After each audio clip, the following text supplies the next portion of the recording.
This evening I'm going to invite another absent guest to my program. This guest, absent not so much in space as in time, the late Ananda Coomaraswamy, sometime a research fellow at the Boston Museum of Fine Arts, and one of the most celebrated scholars and sages of the 20th century, of mixed parentage, British and Sinhalese, a truly universal man who combined enormous scholarship, artistic sensibility, philosophical insight, and practical dexterity, both as a great gardener and a marvelous fisherman. This is his essay entitled Sahaja, approximately translatable as spontaneity. The last achievement of all thought is a recognition of the identity of spirit and matter, subject and object. And this reunion is the marriage of heaven and hell, the reaching out of a contracted universe towards its freedom in response to the love of eternity for the productions of time. There is then no sacred or profane, spiritual or sensual, but everything that lives is pure and void. This very world of birth and death is also the great abyss. In India, we could not escape that sexual love has a deep and spiritual significance. There is nothing in which we can better compare the mystic union of the finite with its infinite ambient. That one experience which proves itself and is the only ground of faith, than the self-oblivion of earthly lovers locked in each other's arms, where each is both.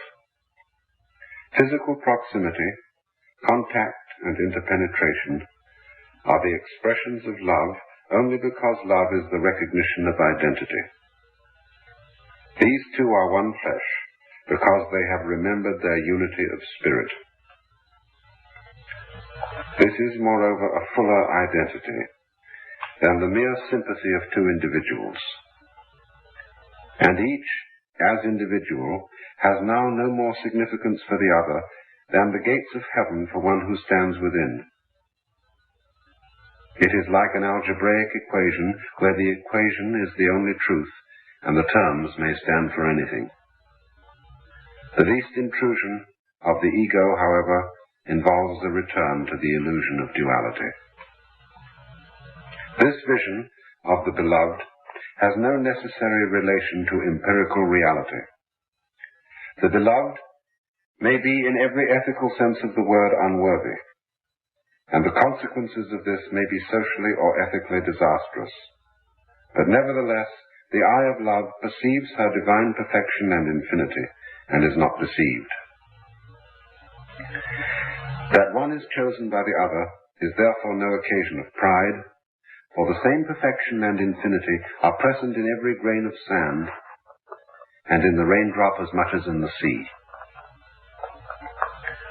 Through such a relationship, however, and to reach a goal, to really progress and not merely to achieve an intimation, for this it is necessary that both the lover and the beloved should be of one and the same spiritual age and of the same moral fiber.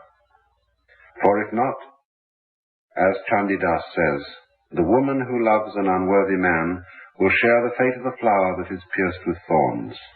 She will die of a broken heart. And the youth who falls in love with a woman of lower spiritual degree will be tossed to and fro in great unrest and will give way to despair.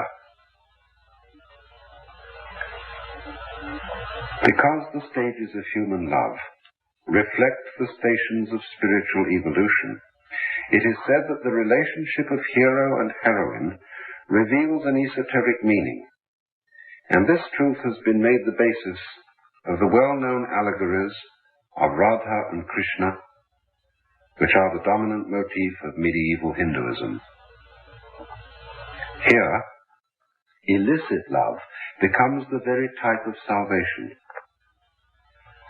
For in India, where social convention is so strict, such a love involves the surrender of all that the world values, and sometimes of life itself.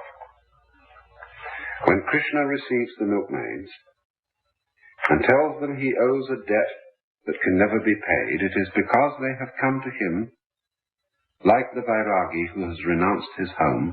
Neither their duties nor their great possessions hindered them from taking the way of marriage. The great seducer makes them his own. All this is an allegory, the reflection of reality in the mirror of illusion. This reality is the inner life where Lord, the milkmaids are the souls of men, and Vrindavan the field of consciousness. The relation of the milkmaids with the divine herdsman is not in any sense a model intended to be realized in human relationships, and the literature contains explicit warnings against any such confusion of planes. The interpretation of this mystery, however, is so well known as to need no elaboration.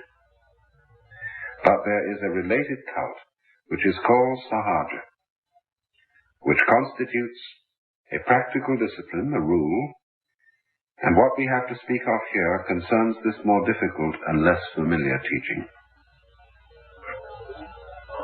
In Sahaja, the adoration of young and beautiful girls was made the path of spiritual evolution and ultimate emancipation. By this adoration we must understand not merely ritual worship, but also romantic love. This doctrine seems to have originated with the later Tantric Buddhists. Kanu Bhatta, already in the 10th century, wrote Sahaja love songs in Bengal. The classic exponent, however, is Chandidas, who lived in the 14th century. Many other poets wrote in the same sense. Chandidas himself was called a madman, a term in Bengali which signifies a man of eccentric ideas who nevertheless endears himself to everyone. He was a Brahmin and a priest of the temple of Vashuli Devi near Bolpur. One day he was walking on the river bank where some women were washing clothes. By chance there was a young girl who saw me. She raised her eyes to his. There was a meeting of Dante and Beatrice. From this time on, Chandidas was filled with love. Rami was very beautiful, but in Hindu society, what can a washerwoman be to a Brahmin? She could only take the dust off his feet.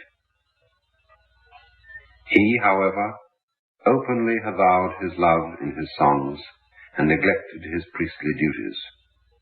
He would fall into a dream whenever he was reminded of her. The love songs of Chandidas were more like hymns of devotion. I have taken refuge at your feet, my beloved. When I do not see you, my mind has no rest. You are to me as a parent to a helpless child. You are the goddess herself, the garland about my neck, my very universe. All is darkness without you. You are the meaning of my prayers. I cannot forget your grace and your charm, and yet there is no desire in my heart. Chandidas was excommunicated, for he had affronted the whole Orthodox community. By the good offices of his brother, he was once on the point of being taken back into society on condition of renouncing Rami forever. But when she was told of this, she went and stood before him at the place of the reunion. Never before had she looked upon his face so publicly. Then he forgot every promise of reformation and bowed before her with joined hands as a priest approaches his household goddess. It is said that a divine vision was vouchsafed to certain of the Brahmins there present, for Rami was so transfigured that she seemed to be the mother of the universe herself, the goddess. That is to say that for them, as for Chandidas himself, the doors of perception were cleansed, and they too saw her divine perfection. But the rest of them saw only the washerwoman, and Chandidas remained an outcast. He has explained in his songs what he means by Sahaja. The lovers must refuse each other nothing, yet never fall. Inwardly, he says of the woman, she will sacrifice all for her love, but outwardly she will appear indifferent. This secret love must find expression in secret, but she must not yield to desire. She must cast herself freely into the sea of contempt, and yet she must never actually drink of the forbidden waters. She must not be shaken by pleasure or pain. Of the man, he says that to be a true lover, he must be able to make a frog dance in the mouth of a snake, or to bind an elephant with a spider's web. That is to say, that although he plays with the most dangerous passions, he must not be carried away. In his restraint, or rather, in the temper that makes it possible, lies his salvation. Hear me, says Chandidas, to attain salvation through the love of woman, make your body like a dry stick. For he that pervades the universe, seen of none, can only be found by one who knows the secret of love. It is not surprising if he adds that one such is hardly to be found in a million. The doctrine of romantic love is by no means unique. We meet with it also at the summit levels of European culture in the 13th century. And so far as love is concerned, says a modern Russian, Kuprin, I tell you that even this has its peaks, which only one out of millions is able to climb. Before attempting to understand the practice of Sahaja, we must define the significance of the desired salvation, the spiritual freedom, moksha, which is called the ultimate purpose, the only true meaning of life, and by hypothesis, the highest good and perfection of our nature. It is a release from the ego and from becoming. It is the realization of self and of entity, when nothing of ourself is left in us.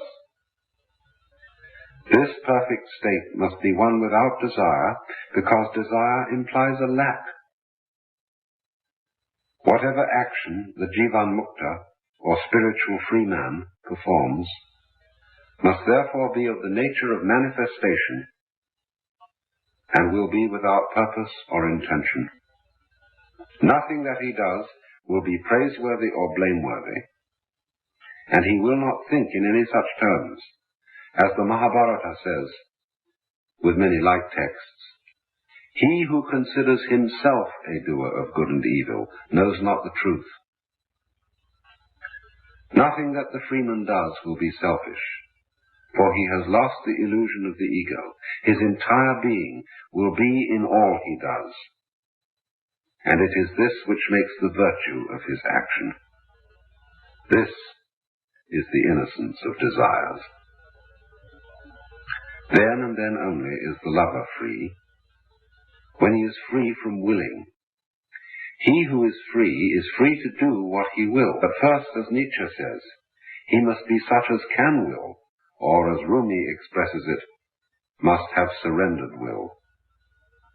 This is by no means the same as to do what one likes, or avoid what one does not like. For he is very far from free who is subject to the caprices or desires of the ego. Of course, if the doors of perception were cleansed, we should know that we are always free. It is not indeed for thine own hearing and willing that do hinder thee, so thou dost not see and hear God.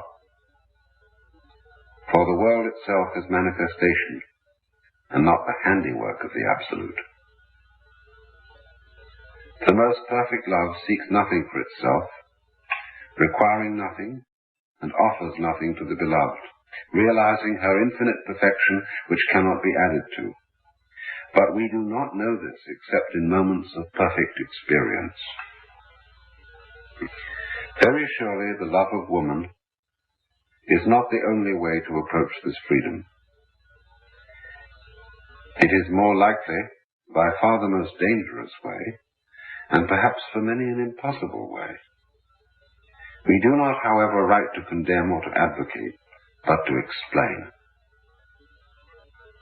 In reading of romantic love, we are apt to ponder over what is left unsaid. What did the writers really mean? What was the actual physical relation of the Provençal lover to his mistress, of Chandidas to Rani? I have come to see now that even if we knew this to the last detail, it would tell us nothing. He who looks upon a woman with desire, be it even his wife, has already committed adultery with heart, for all desire is adultery. We remember that saying, but do not always remember that the converse is also true, that he who embraces a woman without desire has added nothing to the sum of his mortality. Action is then inaction. It is not by non-participation, but by non-attachment that we live the spiritual life. So that he in Sahaja who merely represses desire fails. It is easy not to walk, but we have to walk without touching the ground. To refuse the beauty of the earth, which is our birthright, from fear that we may sink to the level of pleasure seekers, that inaction would be action and bind us to the very flesh we seek to evade. The virtue of the action of those who are free beings lies in the complete coordination of their being, body, soul, and spirit, the inner and outer man at one. The mere action then reveals nothing. As do the slaves of passion impelled by purpose and poverty, so do the spiritually free out of the abundance of the bestowing virtue. Only the searcher of hearts can sift the tares from the wheat. It is not for mortal man to judge of another's state of grace.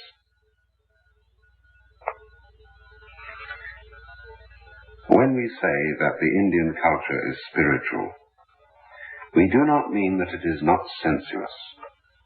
It is perhaps more sensuous than has ever been realized, because a sensuousness such as this, which can cut 360 kinds of the fine emotions of a lover's heart, and pause to count the patterns gentle teeth may leave on the tender skin of the beloved, or to decorate her breasts with painted flowers of sandal paste, and carries perfect sweetness through the most erotic art, is inconceivable to those who are merely sensual, or by a superhuman effort are merely self-controlled. The Indian temperament makes it possible to speak of abstract things, même entre les baisers, even between kisses. For this to be possible demands a profound culture of the sexual relationship, something altogether different from the innocence of Western girlhood and the brutal violence of the first night and the married orgy. The mere understanding of what is meant by Sahaja demands at least a racial, if not an individual, education in love, an education related to athletics and dancing, music and hygiene. The sexual relation in itself must not be so rare or so exciting as to intoxicate. One should enjoy a woman as one enjoys any other living thing, any forest, flower, or mountain that reveals itself to those who are patient.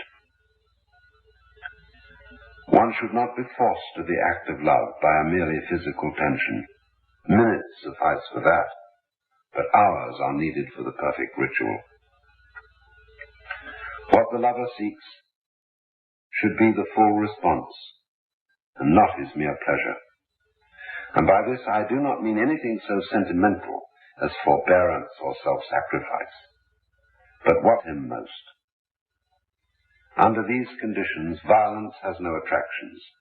In Arabia, Burton tells us, the Muslims respected even their slaves, and it was pundona, a point of honor, that a slave, like any other woman, must be wooed. Lafcadio Hearn has pointed out the enormous degree to which modern European literature is permeated with the idea of love. This is, however, as nothing compared with what we find in the Vaishnava literature of Hindustan. There, however, there is always interpretation. In European romantic literature, there is rarely anything better than description.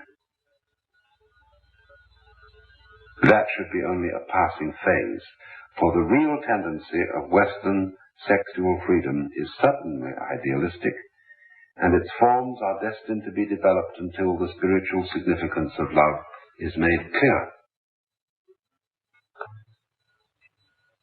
Under the sway of modern hedonism, where nothing is accepted as an end and everything is a means to something else, the preconditions for understanding Sahaja scarcely exist. Sahaja has nothing to do with the cult of pleasure. It is a doctrine of the Tao and a path of non-pursuit. All that is best for us comes of itself into our hands, but if we strive to overtake it, it perpetually eludes us. In the passionless, spontaneous relation of Sahaja, are we to suppose that children are ever to be begotten? Certainly not of necessity. It is true, in early times it was considered right for the hermit who has renounced the world and the flesh to grant the request of a woman who comes to him of her own will and desires a child. But this is quite another matter, and incidentally a wise eugenic disposition, removing an objection to monasticism which some have found in its sterilization of the best blood. The Sahaja relation, on the contrary, is an end in itself and cannot be associated with social and eugenic ideas. Those who are capable of such love must certainly stand on the plane of the men of old, who did not long for descendants and said, "Why should we long for descendants, we whose self is the universe? For longing for children is longing for possessions, and longing for possessions is longing for the world. One, like the other, is merely longing." We cannot admit such a longing in Sahaja. It is, however, just possible that such a relation as this might be employed by the powers for the birth of an avatar. And in such case, we should understand what was meant by immaculate conception and virgin birth. She being virgin, who has never been moved by desire. The Sahaja relation is incommensurable with marriage, categorically regarded as a contract. Inasmuch as this relation is undertaken for an end, the definite purpose of fulfilling social and religious duties, and in particular of paying the debt to the ancestors by begetting children. Those whose view of life is exclusively ethical will hold that sexual intimacy must be sanctified, justified, or expiated by at least the wish to beget and subsequent responsibilities of parenthood. There is indeed something inappropriate in the position of those who pursue the pleasures of life as such and evade by artificial means their natural fruit. But this point of view presupposes that the sexual intimacy was a sought pleasure. What we have discussed is something quite other than this, and without an element of seeking. It is only by pursuing what is not already ours by divine right that we go astray, and bring upon ourselves and upon others infinite suffering. To those who do not pursue, all things will offer themselves. What we truly need, we need not strive for.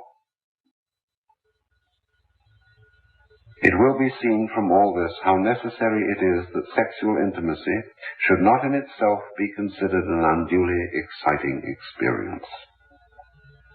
It is more than likely also that those who are capable of this spontaneous control will have been already accustomed to willed control under other circumstances, and a control of this kind implies a certain training. We may remark in passing that in birth control we see an objection to the use of artificial means, an objection additional to what is obvious on aesthetic grounds, in the fact that such means remove all incentive to the practice of self-control. Those who have good reason to avoid procreation at any time should make it a point of pride to accomplish this by their own strength. And in any case, no man who has not this strength can be sure of his ability to play his part to perfection, but may at any time meet with a woman whom he cannot satisfy. How is one to avoid in such a relation as Sahaja the danger of self-deception, the pestilence of suppressed desires, and even of physical overstrain and tension? For very highly perfected beings it may be true that those subtle exchanges of nervous energy which are effected in sexual intercourse and are necessary to full vitality can be effected by mere intimacy in a relation scarcely passionate in the common sense. We read indeed of other worlds where even generation may be effected by an exchange of glances, but it is given to few to function always on such a plane as this.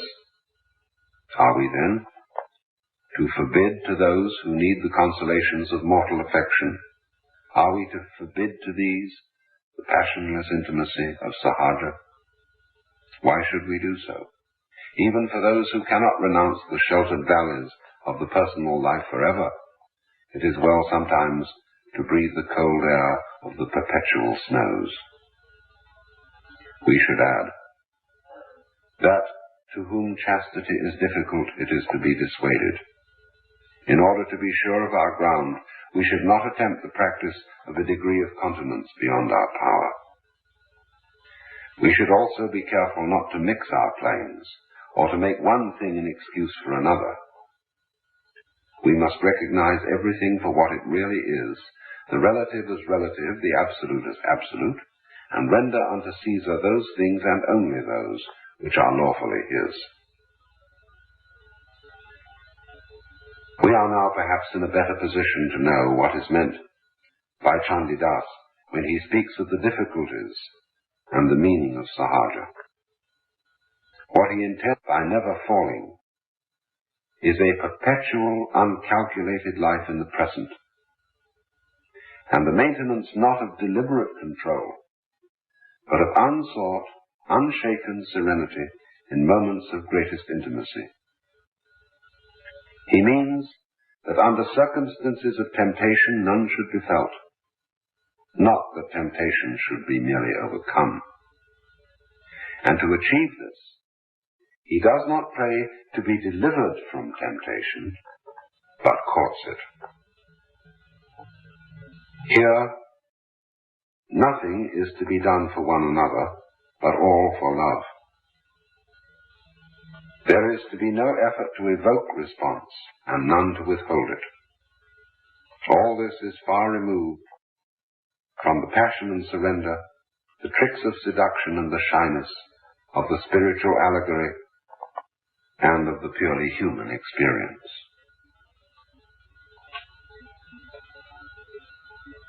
My absent guest tonight was Ananda Kumaraswamy, and I've been reading to you from his essay, Sahaja, the Sanskrit word approximately translatable as spontaneity.